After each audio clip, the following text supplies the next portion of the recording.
yes, I do believe that these people need to be detained, processed and deported.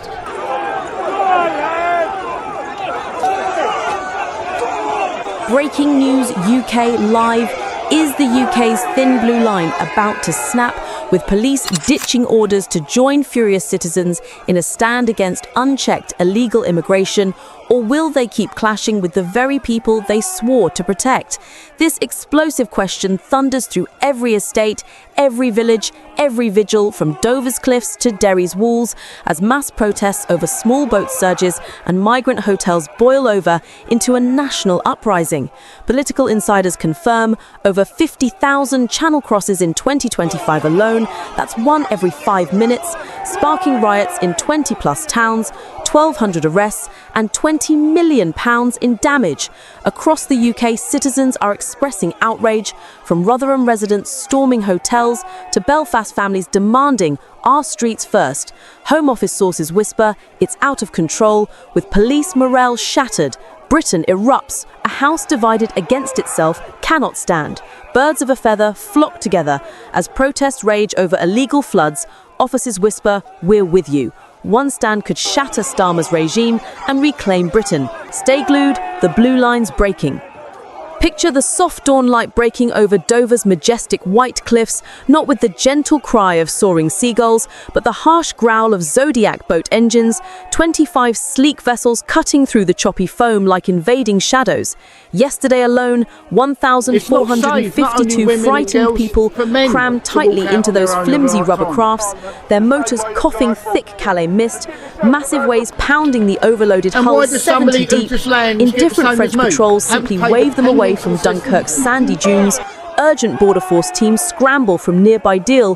Heroic RNLI volunteers, your everyday heroes, pull them dripping and exhausted onto Manston's cold tarmac.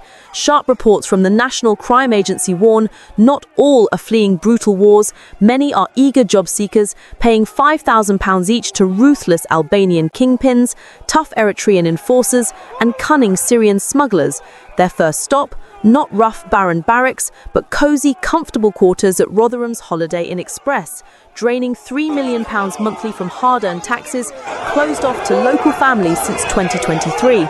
Furious neighbours shout, our frail elders wait endlessly in long queues for basic care beds, but these boat leapers get fresh buffet breakfast every morning. Jump now to Rotherham's gritty, shadowed streets, where the dry tinder of frustration finally ignites into a blazing fire. That once welcoming Holiday Inn, full of cheerful tourists in better days, now serves as a fortified bunker for 250 weary Afghans from October's massive 18-boat surge. Secret official leaks expose the truth. Vetting processes, they're as thin as vapor. Fingerprints are blurry and unreliable, stories twisted and unverified with zero deep investigations.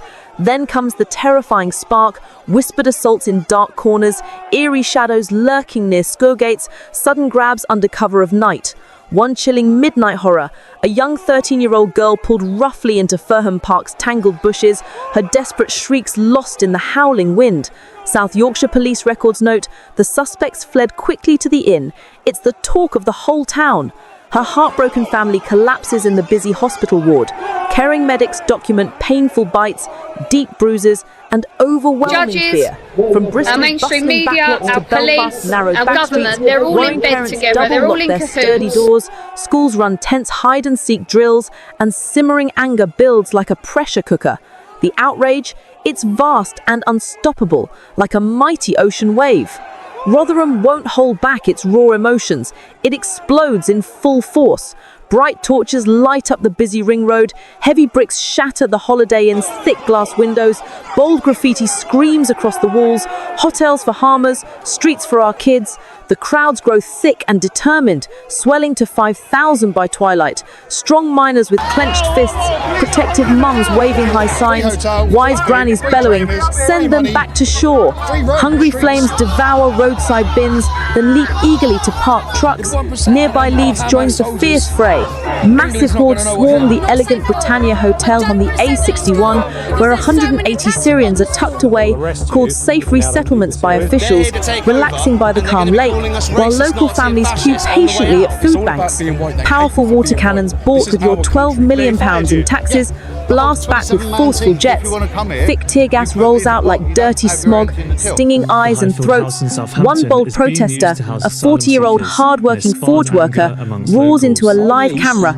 "I hammer steel for this proud country. Now I fight tooth and nail for my children's future." The video clip, it racks up 4 million views in hours before shadowy censors pull it down fast. But what happens next leaves everyone stunned and breathless. The grand halls of Westminster recoil like a frightened animal. An emergency session calls at the first light of dawn. Shadow Home Secretary Chris Philp jumps to his feet, his voice rough and commanding. "Our borders are being brutally destroyed. The cold statistics scream it. Eritreans commit 25 times more assaults, Albanians 18 times more sex crimes. This isn't hate. It's hard, undeniable facts, straight from your own dusty files."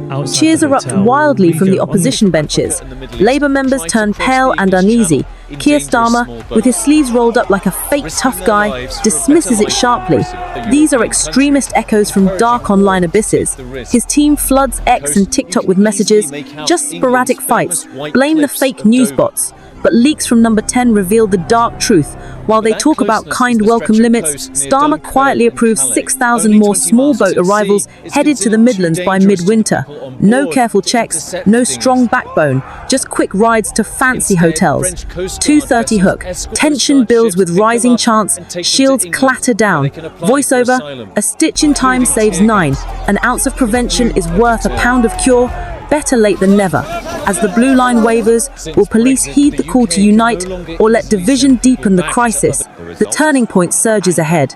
In an urgent breaking tone, Rotherham's local council buckles under the heavy pressure. At 4 a.m, leaders from all parties gather in a tense meeting, united in anger. This must stop right now. The shocking cost? £3 million every month for that one holiday inn alone, now a secure hold for 300 people from November's 16-boat search. Add the village hotel's £1 million for extra guards and the Best Western in Coventry's £1.8 million to repair riot damage. Over 3 months, it's a staggering £22 million, stolen from fixing potholes and helping pensioners with their bus passes. A Reform UK voice from the council hall whispers fiercely, "We're launching a legal attack. High Court orders like the one in Manvers. No more turning our cosy inns into hidden traps for enemies."